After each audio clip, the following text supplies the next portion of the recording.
प्रिय विद्यार्थियों, नमस्कार। मैं जेसी मून हरियाणा शिक्षा विभाग से 12वीं कक्षा समष्टि अर्थशास्त्र की आपकी हरियाणा एजुसेट की ई लर्निंग क्लास में आपका हार्दिक अभिनंदन करता हूं। आज के व्याख्यान का हमारा विषय रहेगा इकाई 5 के भाग 2 के अंतर्गत भुगतान शेष। इस व्याख्यान के उपविषय होंगे भुगतान शेष की संरचना, स्ट्रक्चर ऑफ बीओपी, भुगतान शेष का स्वरूप, forms of balance of payments, भुगतान शेष के भाग अथवा मदें, कंपोनेंट्स और items of balance of payments.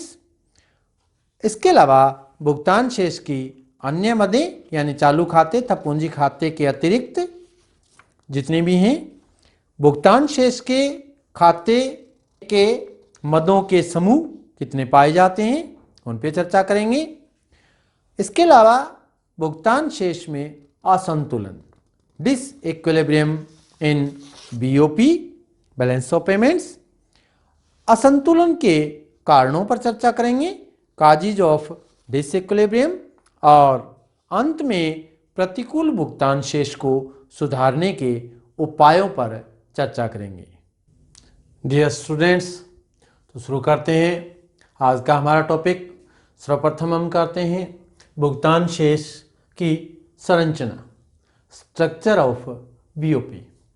भुगतान शेष, जैसा कि हमें पहले पता है, भुगतान शेष एक देश का दूसरे देशों के साथ एक निश्चित अवधि के मध्य किए गए आर्थिक लेन देन या प्राप्तियों व भुगतान का लेखा ब्यौरा होता है। यानी कुल प्राप्तियां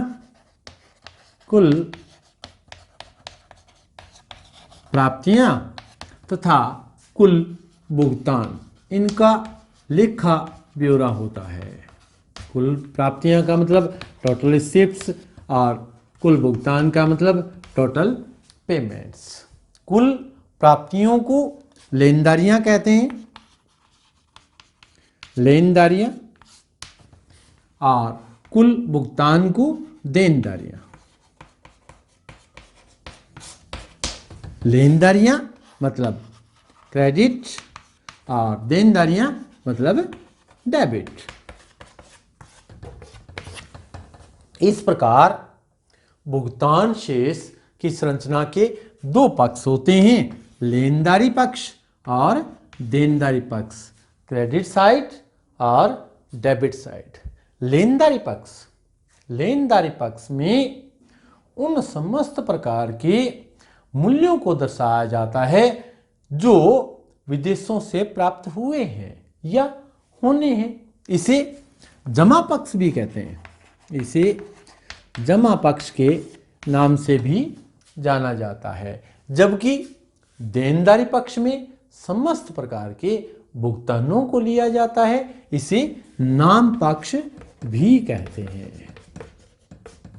यानी भुगतान शेष की संरचना के दो पक्ष हैं, क्रेडिट साइड और डेबिट साइड। क्रेडिट साइड को जमा पक्ष कहते हैं और डेबिट देनदारियां को, डेबिट साइड को नाम पक्ष के नाम से जाना जाता है। ये हमारा भुगतान शेष की संरचना है, किस प्रकार से बनावट की जाती है। भुगतान शेष के विवरण को हम स्टेटमेंट्स को इस प्रकार से दर्शा सकते हैं। यानी इसमें 4 प्रकार की चीजें ली जाती हैं। मदें, जिसे हम आइटम्स कहते हैं, प्राप्तियां यानी रिसिप्ट्स, और क्रेडिट, और भुगतान यानी पेमेंट्स, और डेबिट शुद्ध, जिसे हम नेट के नाम से जानते हैं, यानी धनात्मक और ऋणात्मक, पॉजिटिव और नेगेटिव। तो ये हमारी भुगतान शेष की संरचना है। लेनदारी पक्ष, देनदारी पक्ष, मदें, प्राप्तियां, भुगतान एवं शुद्ध विवरण प्रस्तुत किया जाता है स्टेटमेंट्स के रूप में। प्रिय विद्यार्थीगण, भुगतान शेष की संरचना करने के पश्चात हम चर्चा करते हैं भुगतान शेष के स्वरूप पर, फॉर्म्स ऑफ बीओपी। स्वरूप की दृष्टि से भुगतान शेष के 3 रूप हो सकते हैं: चालू खाता, पूंजी खाता और समुचित भुगतान शेष। चालू खाता का मतलब अंग्रेजी में इसे हम करंट अकाउंट के नाम से जानते हैं। पूंजी खाता मतलब कैपिटल अकाउंट, और समुचित का मतलब है ओवरऑल बीओपी। चालू खाता बारी बारी से हम तीनों पर चर्चा करते हैं। चालू खाता है क्या? भुगतान शेष का चालू खाता अल्पकालीन वास्तविक लेन देनों का लेखांकन होता है। अल्पकालीन वास्तविक लेन देन का मतलब दृश्य और अदृश्य दोनों प्रकार की मदें, विजिबल और इनविजिबल। आयात निर्यात मूल्यों को अंकित किया जाता है। चालू खाते के लेन देन को वास्तविक लेन देन का खाता कहा जाता है। वास्तविक लेन देन का खाता क्यों कहा जाता है? क्योंकि इसमें सम्मिलित की जाने वाली समस्त प्रकार की मदों का वास्तविक रूप में लेन देन किया जाता है। इन मदों का अर्थव्यवस्था के आय, उत्पादन, रोजगार पर सीधा प्रभाव पड़ता है। चालू खाते का भुगतान शेष यानी अगर दृश्य प्लस अदृश्य निर्यात, दोनों दृश्य अदृश्य निर्यात, और इसमें से दृश्य अदृश्य आयात को घटा दिया जाता है। दृश्य अदृश्य आयात माइनस कर दिया जाता है। चालू खाते का भुगतान शेष संतुलित भी हो सकता है, असंतुलित भी हो सकता है, यानी घाटे के रूप में, अधिके के रूप में, दोनों रूपों में हो सकता है।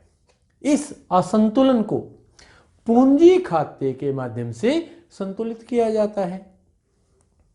इसके बाद पूंजी खाता।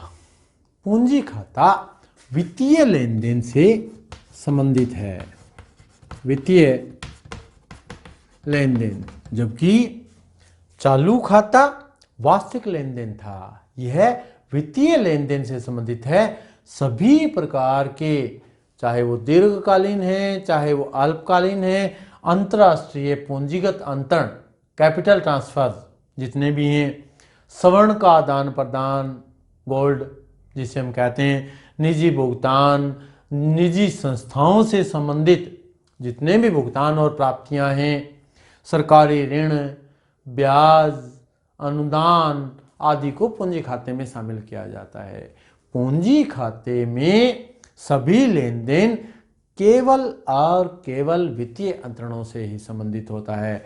अतः इसका, पूंजी खाते का देश के उत्पादन, आय, रोजगार पर सीधा प्रभाव नहीं पड़ता, जबकि चालू खाते का आय, रोजगार, उत्पादन पर सीधा प्रभाव पड़ता है। इनका सीधा प्रभाव नहीं पड़ता। और तीसरा हमारा बचता है समुचित भुगतान शेष, जिसे ओवरऑल बीओपी कहते हैं। देश के चालू खाते और पूंजी खाते दोनों के जोड़ को समुचित भुगतान शेष कहा जाता है। भुगतान शेष, समुचित भुगतान शेष सदैव ही संतुलित रहता है। क्यों? क्योंकि चालू खाते के घाटे को पूंजी खाता पूर्ण कर देता है, जबकि इसी प्रकार पूंजी खाते को चालू खाता। समुचित भुगतान शेष हमेशा सदैव संतुलित रहता है।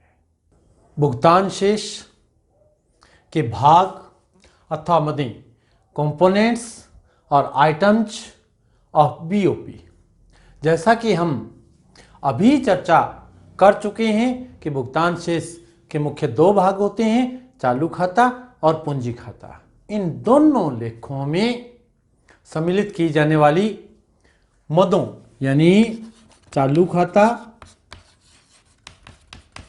और पूंजी खाता, इन दोनों खातों में सम्मिलित की जाने वाली मदों को, जो मदें होती हैं, आइटम जो होते हैं, उन्हें भुगतान संतुलन के अनुभाग यानी कंपोनेंट्स या मदें यानी आइटम्स कहा जाता है। चालू खाता वह खाता जिसमें वस्तुओं और सेवाओं के आयात और निर्यात एवं एक पक्षीय भुगतानों का हिसाब किताब रखा जाता है। यानी चालू खाते की मदें कंपोनेंट्स ऑफ करंट अकाउंट कौन कौन सी होंगी? नंबर 1 तो वस्तुओं का आयात निर्यात। वस्तुओं का आयात निर्यात का मतलब भाई दृश्य मदें अथवा दृश्य मदें, और सेवाओं का आयात निर्यात, सेवाओं का आयात निर्यात, इसका मतलब अथवा अदृश्य मदें। और इसके अलावा एक देश से दूसरे देश को एक पक्षीय भुगतान, एक पक्षीय अंतरण कह सकते हैं हम, एक पक्षीय भुगतान या अंतरण, इन 3 प्रकार की मदें होती हैं चालू खाते की मदें। दूसरा हमारा है पूंजी खाता।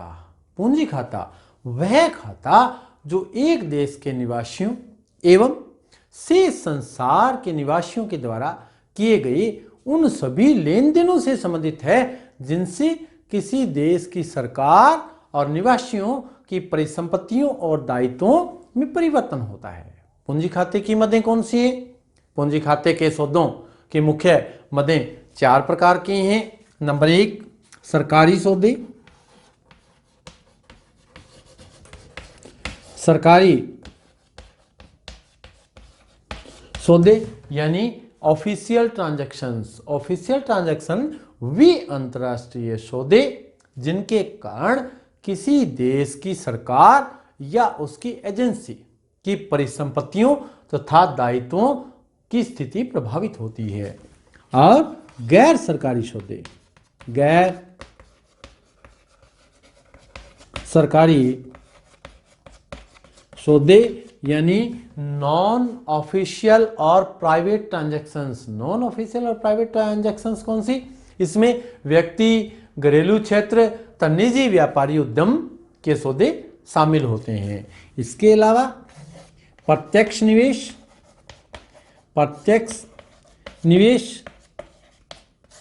Direct investment. डायरेक्ट इन्वेस्टमेंट इसका अर्थ है कि विदेशों में परिसंपत्तियों का खरीदना और उन पर नियंत्रण रखना। और एक होता है आपका पोर्टफोलियो निवेश, पोर्टफोलियो इन्वेस्टमेंट जिसे हम कहते हैं। इसका अर्थ है विदेशों में परिसंपत्तियों का खरीदना किंतु उन पर कोई नियंत्रण ना होना। यानी दोनों ही निवेश हैं, दोनों में ही विदेशों में परिसंपत्तियां खरीदी जाती हैं, परंतु फर्क प्रत्यक्ष डायरेक्ट और पोर्टफोलियो में एक फर्क है। प्रत्यक्ष निवेश डायरेक्ट इन्वेस्टमेंट में उन पर उनका नियंत्रण होता है, जबकि इस पर नियंत्रण नहीं होता, यानी शेयर, बॉन्ड्स इत्यादि। तो ये 4 प्रकार की पूंजी खाते की मदें हैं और 3 प्रकार के चालू खाते के घटक हैं। वस्तुओं के निर्यात आयात यानी दृश्य मदें, सेवाओं के निर्यात आयात यानी अदृश्य मदें, और एक पक्षीय अंतरण चालू खाते की मदें हैं, जबकि पूंजी खाते की मदें हैं ऑफिशियल, नॉन ऑफिशियल और इसके अलावा डायरेक्ट इन्वेस्टमेंट और पोर्टफोलियो इन्वेस्टमेंट। भुगतान शेष की चालू खाते की मदें, पूंजी खाते की मदें करने के अतिरिक्त कुछ अन्य मदें भी बच जाती हैं। चालू खाते तब पूंजी खाते के अलावा मदें कौन कौन सी हैं? चालू खाते और पूंजी खाते के अलावा नंबर 1 हम कह सकते हैं भूल चूक, एरर्स एंड ओमिशंस। भूल चूक भुगतान शेष के खातों में संतुलन लाने वाली एक मद है। सौदों की संख्या अत्यधिक हो जाने के कारण प्राय ये संभव ही नहीं होता कि सभी का 100% सही रिकॉर्ड रखा जाए। इसलिए भूल चूक सौदों का रिकॉर्ड रखने में हुई गलती को दर्शाने वाली मद है। इसके अलावा रिजर्व सौदे कौन से? सरकार के सरकारी रिजर्व सौदे, सरकारी रिजर्व सौदे भुगतान शेष के अन्य सभी मदों से भिन्न होते हैं, क्योंकि ये सौदे केवल और केवल सरकार या सरकार की ओर से केंद्रीय बैंक द्वारा किए जाते हैं। ये सौदे अंतर्राष्ट्रीय आर्थिक नीति को ध्यान में रखकर किए जाते हैं। इनमें 2 बातें होती हैं सरकारी रिजर्व सौदे में, एक तो सरकार या सरकार की ओर से केंद्रीय बैंक द्वारा किए जाते हैं और एक अंतर्राष्ट्रीय आर्थिक नीति को ध्यान में रखकर किए जाते हैं। फलस्वरूप इन सरकारी रिजर्व सौदों का विनिमय दर पर प्रभाव पड़ता है, यानी विदेशी विनिमय के रिजर्व होते हैं, उनके पास शेष विश्व की सरकारी परिसंपत्तियां होती हैं। जो स्टूडेंट्स, भुगतान शेष की मदें, चालू खाता की मदें, पूंजी खाते की मदें, अन्य मदें जिनमें हमने भूल चूक, सरकारी रिजर्व सौदों के बारे में बात की, भुगतान शेष के खाते में इस प्रकार से 2 प्रकार की मदों के समूह पाए जाते हैं। स्वायत्त मदें, जिन्हें हम स्वायत्त या स्वप्रेरित मदें कहते हैं, और एक होती हैं समायोजक मदें। 2 प्रकार के समूह पाए जाते हैं, समायोजक मदें और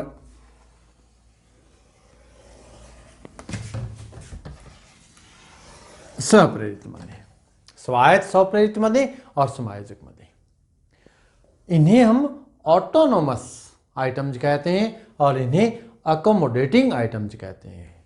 स्वायत्त और स्वप्रेरित मदें कहने का मतलब जिनका संबंध ऐसे सौदों से है जो लाभ को अधिकतम करने के उद्देश्य द्वारा निर्धारित की जाती हैं, जबकि लाभ को अधिकतम करने के उद्देश्य से हम लाभ को अधिकतम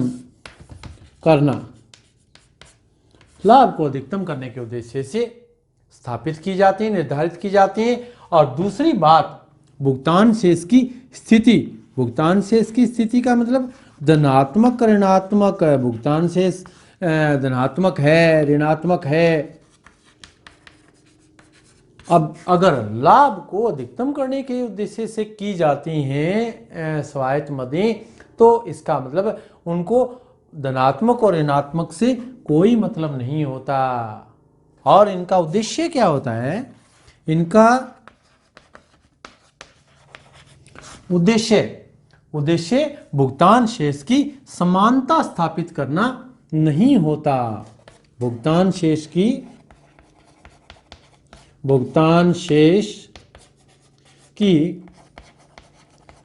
समानता स्थापित नहीं होता। इनका उद्देश्य तो सिर्फ और सिर्फ लाभ को अधिकतम करना है। जबकि समायोजक मदें कौन सी हैं? वो मदें हैं जिनका उद्देश्य लाभ को अधिकतम करना नहीं होता, जबकि स्वायत्त और स्वप्रेरित मदों का उद्देश्य लाभ को अधिकतम करना होता है। समायोजक मदें जो समायोजन कर सकें, यानी इनका संबंध धनात्मक ऋणात्मक से होता है, यानी भुगतान शेष की स्थिति को धनात्मक और ऋणात्मक करने के उद्देश्य से निर्धारित की जाती हैं। और इनका उद्देश्य भुगतान शेष की समानता स्थापित करना होता है। यानी ये समानता स्थापित करने के लिए होते हैं घाटे या आधिक्य को। स्वप्रेरित और स्वायत्त मदें हैं, इन्हें रेखा के ऊपर की मदें कहा जाता है। रेखा के ऊपर की मदें, जबकि समायोजक मदों को रेखा के नीचे की मदें कहा जाता है। क्यों? क्योंकि ये तो समानता स्थापित करने के लिए, बैलेंस बनाने के लिए है। तो दो प्रकार की मदें पाई जाती हैं, स्वायत्त स्वप्रेरित मदें और समायोजक मदों के समूह पाए जाते हैं, ऑटोनोमस और एकोमोडेटिंग। प्रिय विद्यार्थीगण, भुगतान शेष की संरचना, स्वरूप, भुगतान शेष के भाग अथवा मदें, चालू खाते की, पूंजी खाते की अन्य मदें, इन सब पर चर्चा करने के पश्चात, जैसा कि हम पहले भी चर्चा कर चुके हैं, भुगतान शेष संतुलित हो सकता है अथवा अनुकूल या प्रतिकूल हो सकता है, असंतुलित भी हो सकता है। तो अब हम चर्चा करते हैं भुगतान शेष में असंतुलन, डिसइक्विलिब्रियम इन बीओपी। असंतुलन, सबसे पहले समझते हैं असंतुलन किसे कहते हैं। असंतुलन उस स्थिति को कहते हैं जिसमें भुगतान शेष या तो बचत या घाटे वाला होता है, यानी या तो सरप्लस है या डेफिसिट है, उसे असंतुलन की स्थिति कहते हैं।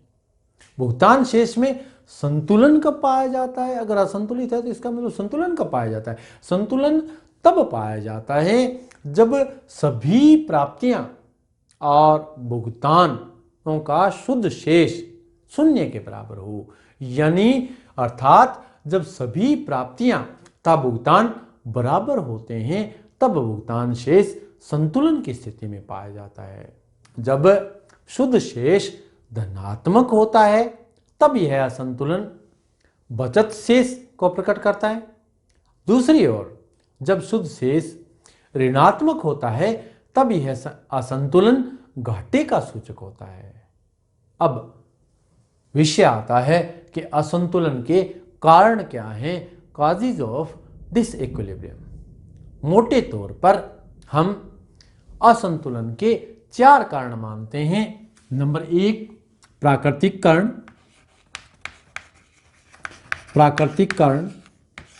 नंबर 2 आर्थिक कारण, नंबर 3 राजनीतिक कारण हो सकते हैं।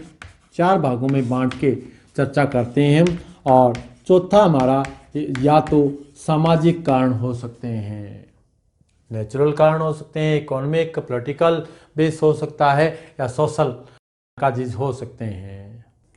इन चारों कारणों की हम बारी बारी से चर्चा करते हैं। सर्वप्रथम प्राकृतिक कारण। प्राकृतिक कारण अकाल, सूखा, भूकंप इत्यादि हो सकते हैं भुगतान शेष के असंतुलन के। आर्थिक कारण विकास योजनाएं, आर्थिक विकास योजनाएं, विकासशील देशों की, विकसित देशों की अलग अलग विकास योजनाएं होती हैं, उनका भुगतान शेष के असंतुलन पर प्रभाव पड़ता है। लागत संरचना में परिवर्तन आ जाए। लागत संरचना में परिवर्तन कैसे? तकनीकी व प्रबंधकीय नव प्रवर्तनों के फलस्वरूप आता है। ऐसा नए आविष्कार हो जाते हैं, टेक्नोलॉजी चेंज हो जाती है, प्रबंधन व्यवस्था चेंज हो जाती है, परिवर्तन आ जाते हैं, उसके कारण असंतुलन की स्थिति हो सकती है। व्यापार चक्र, व्यापारिक चक्र, उतार चढ़ाव, यानी तेजी मंदी, जैसे इस काल में, वर्तमान में कोरोना काल में मंदी का प्रभाव पड़ा हमारे वो। इसके अलावा विदेशी विनिमय दर में परिवर्तन आ जाए, यानी मुद्रा के विदेशी मूल्यों में वृद्धि हो जाए। वृद्धि होते ही क्या होगा? आयात सस्ते हो जाएंगे, निर्यात महंगे हो जाएंगे। विदेशी मांग में कमी या वृद्धि हो सकती है। विदेशी मांग में अगर कमी आ जाए, किसी कारण, रुचि है, फैशन है, आदत में परिवर्तन हो गया वहाँ के निवासियों का। व्यापार शर्तों में परिवर्तन आ जाए। इसके अलावा प्रदर्शन प्रभाव विकसित देशों की नकल करते हैं अल्प विकसित देश या विकासशील देश, उससे भुगतान शेष में असंतुलन की स्थिति हो सकती है, बचत की असंतुलन की हो सकती है या घाटे की असंतुलन की हो सकती है। जनसंख्या वृद्धि, जनसंख्या में तीव्र वृद्धि हो जाए अल्प विकसित देशों में, घरेलू जैसे ही जनसंख्या में वृद्धि होगी घरेलू उपभोग में वृद्धि हो जाएगी और निर्यात आधिक्य या कमी, निर्यात कम हो जाएगा। ऐसी अवस्था में विदेशी पूंजी निवेश प्रभाव, विदेशी निवेश ज्यादा हो जाए, ऐसे में पूंजी का बाह्य प्रवाह हो जाएगा, तब असंतुलन की स्थिति उत्पन्न हो सकती है। इसके अलावा अंतर्राष्ट्रीय व्यवहार एवं नीतियां, अंतर्राष्ट्रीय आर्थिक व्यवहार एवं नीतियां किस प्रकार की हैं? किसी देश द्वारा प्रतिबंध लगाया गया है किसी देश पे, जैसे अमेरिका पाकिस्तान पे लगाता है, या अन्य तटकर नीतियां हैं हमारी, कस्टम नीति है हमारी, चुनिंदा व्यापारिक नीतियां, अन्य प्रकार के सुविधा विस्तार भी दिए जा सकते हैं। ये सब आर्थिक कारण हो सकते हैं। इसके अलावा राजनीतिक कारण भी हो सकते हैं। राजनीतिक कारणों में दूतावास, यानी दूतावासों का अगर विस्तार किया जाता है तो किसी देश द्वारा, तो उस देश का उन दूतावासों पे रख रखाव पर बहुत ज़्यादा खर्च होता है। ऐसी स्थिति में असंतुलन की स्थिति उत्पन्न हो सकती है।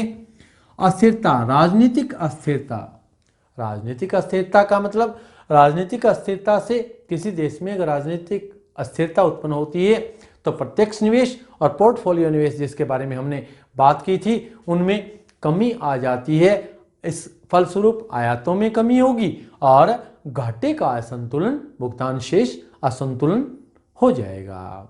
अंतर्राष्ट्रीय संबंध कैसे हैं? किसी भी देश के मधुर हैं, खिंचाव है, तनावपूर्ण है, युद्ध की स्थिति है, ऐसी स्थिति में भुगतान शेष असंतुलित हो जाता है। नीति किस प्रकार की नीति है? लोकप्रिय नीति, जैसा कि चुनाव के समय में सत्ता पक्ष द्वारा लोकप्रिय नीति का अवलोकन किया जाता है, वो लागू की जाती हैं। ऐसी स्थिति में बचत का असंतुलन हो सकता है। देश विभाजन एवं एकीकरण, अगर देश विभाजित होता है या एकीकरण होता है तो ऐसी स्थिति में एकीकरण होगा तो बचत का, और विभाजित होगा तो ऐसी स्थिति में घाटे का सूचक, यानी विभाजित अर्थव्यवस्था में हम गिन सकते हैं भारत, पाकिस्तान, यूगोस्लाविया, जैसा पहले यूएसएसआर हुआ वो उदाहरण ले सकते हैं। एकीकृत में, एकीकृत अर्थव्यवस्था है हमारी जर्मनी की, वो कारण हो सकते हैं।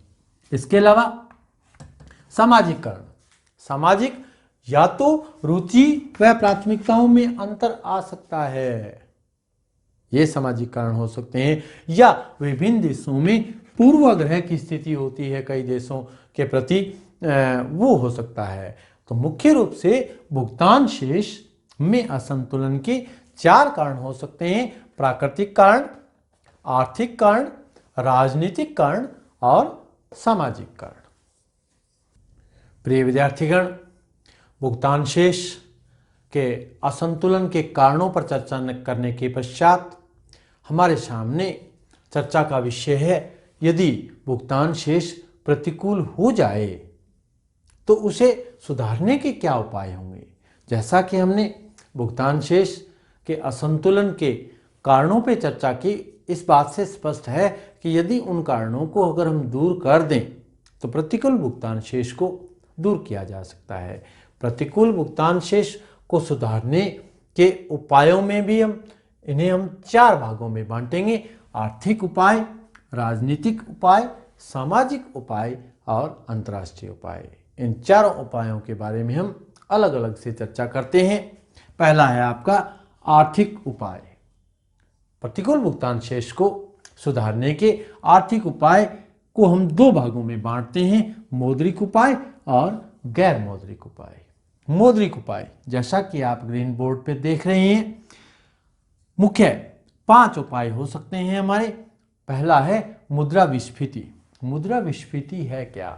मुद्रा विस्फीति, विस्फीति का अर्थ क्या है? विस्फीति का अर्थ है उस मौद्रिक नीति से है जिसके अंतर्गत चलन मुद्रा की मात्रा को कम कर दिया जाता है ताकि कीमतें और लोगों की मुद्रा आय कम हो जाए। और ऐसा केंद्रीय बैंक दरों में वृद्धि करके खुले बाजार की क्रियाओं द्वारा या अन्य उपायों द्वारा अर्थव्यवस्था में साख की मात्रा को कम कर दिया जाता है। अगर कीमतों में कमी आ जाती है और लोगों की मौद्रिक आय कम हो जाती है तो इसके कारण निर्यातों में वृद्धि होती है व लोगों की मौद्रिक आय कम होने के कारण आयात कम हो जाते हैं, जिससे प्रतिकूल भुगतान शेष में सुधार हो सकता है। एक उपाय मुद्रा विस्फीति हो सकता है। दूसरा उपाय हमारा अवमूल्यन है। अवमूल्यन किसे कहते हैं? अवमूल्यन से अभिप्राय ऐसी नीति से है जिसके अंतर्गत एक देश की सरकार अपनी मुद्रा के मूल्य को विदेशी मुद्राओं के मुकाबले में घटा देती है। इसके फलस्वरूप आयात महंगे हो जाते हैं और निर्यात सस्ते। फलस्वरूप देश के प्रतिकूल भुगतान शेष की स्थिति में सुधार होता है। तीसरा आपका है विनिमय ह्रास। विनिमय ह्रास, विनिमय दर यदि लोचशील हो तो सरकार को अवमूल्यन की नीति अपनानी नहीं पड़ेगी। लोचशील विनिमय दर प्रणाली विदेशी मुद्रा की मांग एवं पूर्ति निर्धारित करती है। इसके अलावा विनिमय नियंत्रण, देश का केंद्रीय बैंक विदेशी मुद्रा के प्रयोग को निजी नियंत्रण में ले लेता है। इससे आयात सीमित एवं नियंत्रित हो जाते हैं। इसके अलावा विदेशी ऋण, भुगतान शेष की प्रतिकूलता को दूर करने के लिए सरकार विदेशों से या अंतर्राष्ट्रीय संस्थाओं से ऋण प्राप्त कर सकती है। इससे प्राप्त राशि एक देश की लेनदारी बन जाती है। और ये बात आप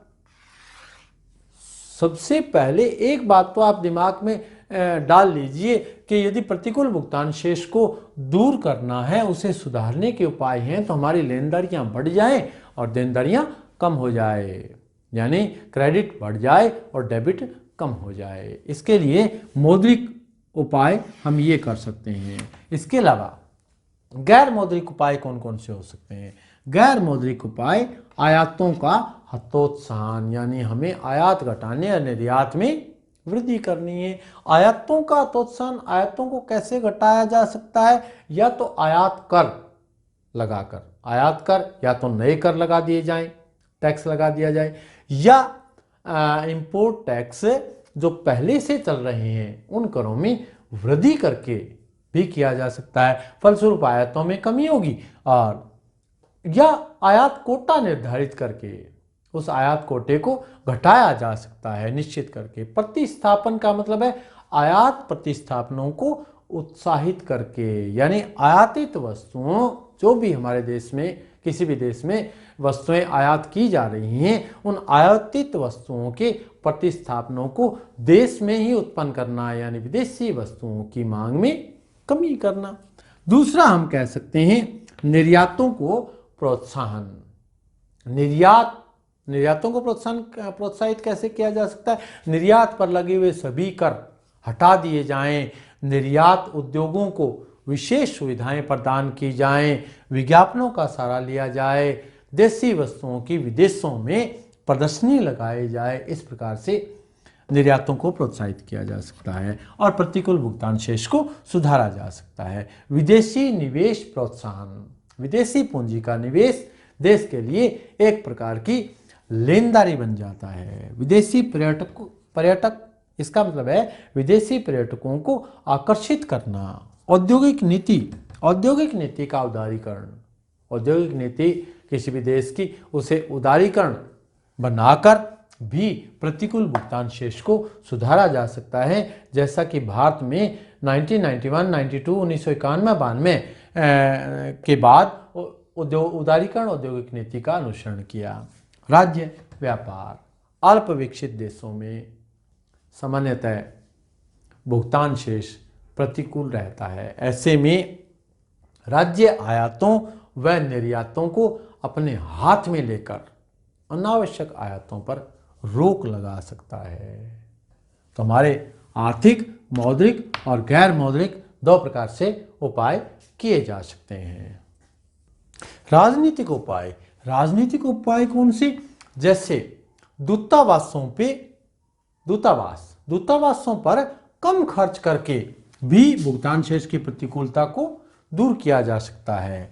दूसरा है आपका गठबंधन, राजनीतिक गठबंधनों की समाप्ति। गठबंधन समाप्त करके, गठबंधनों से मुक्त होकर कोई भी देश स्वतंत्र वातावरण में अपने भुगतान शेष की प्रतिकूलता को दूर कर सकता है। इसके अलावा मितव्ययता राजनीतिक व प्रशासनिक मितव्ययता, जैसे सभी प्रकार के अनावश्यक विदेशी दौरों आदि पर रोक लगाकर विदेशी विनिमय की बचत करके भी प्रतिकूलता को कम किया जा सकता है। राजनीतिक आधार दर्शन में परिवर्तन, पूंजीवाद, समाजवाद, राष्ट्रवाद आधारभूत दर्शन हैं। इनमें परिवर्तन करके भी हम हमारी प्रतिकूल भुगतान शेष को सुधार सकते हैं। अप्रवासी का मतलब है अप्रवासी स्वदेशियों की भागीदारी। विकासशील देशों के नागरिक जो विकसित देशों में निवास करते हैं, आर्थिक दृष्टि से संपन्न हैं, उनकी स्वदेश वापसी करवाई जाए या उनकी सक्रिय भागीदारी सुनिश्चित की जाए। अगर ऐसा होता है तो हम भुगतान शेष की प्रतिकूलता को दूर कर सकते हैं। अगला आपका है सामाजिक उपाय। सामाजिक उपाय का मतलब है नैतिक और मनोविज्ञान के माध्यम से, नैतिकता के माध्यम से। वर्तमान में जैसा कि अगर हम फॉर एग्जांपल बात करें तो वर्तमान में भारत में पेट्रोलियम का आयात भुगतान शेष की प्रतिकूलता का मुख्य कारण है। यदि हम ऐसा करते हैं कि मनोवैज्ञानिक दबाव बनाया जाए, नैतिक रूप से हमारे देश के वासियों को ये समझाया जाए कि सप्ताह में कम से कम एक दिन वाहन ना चलाकर, अगर कम दूरी तय करनी है तो आप साइकिल इत्यादि जिसमें पेट्रोल खर्च ना हो, उससे भी हम अपने आयात को घटा सकते हैं। जैसा कि हमारे पूर्व प्रधानमंत्री श्री लाल बहादुर शास्त्री जी ने सोमवार को व्रत रखने की प्रेरणा देकर खाद्य समस्या को हल किया। इस प्रकार से नैतिक और मनोवैज्ञानिक दबाव बनाकर भी भुगतान शेष की प्रतिकूलता को कुछ हद तक सुधारा जा सकता है। इसके अलावा अंतर्राष्ट्रीय उपाय हैं। अंतर्राष्ट्रीय उपाय का मतलब है नए क्षेत्रीय या अंतर्राष्ट्रीय गठबंधन या बाजार संगठनों का निर्माण किया जाए या पूर्व निर्मित संगठन हैं उनकी भागीदारी से भी भुगतान शेष को दूर किया जा सकता है। जैसे पूर्व अनेकों संगठन हमारे अंतर्राष्ट्रीय हैं, सार्क है, EEC है, WTO है, विश्व व्यापार संगठन है, अंकटाड है। इनके सहयोग से भी भुगतान शेष की प्रतिकूलता को दूर किया जा सकता है। तो प्रतिकूल भुगतान शेष को सुधारने के अनेकों उपाय हो सकते हैं, जैसा कि हमने चर्चा की। आज के हमारे व्याख्यान में हमने भुगतान शेष की संरचना, भुगतान शेष का स्वरूप, भुगतान शेष के मदें, घटक, कंपोनेंट्स, भुगतान शेष के असंतुलन और उसके कारण और प्रतिकूल भुगतान शेष को सुधारने के उपायों के बारे में चर्चा की। आशा है आप सभी को अच्छे से समझ आया होगा। धन्यवाद।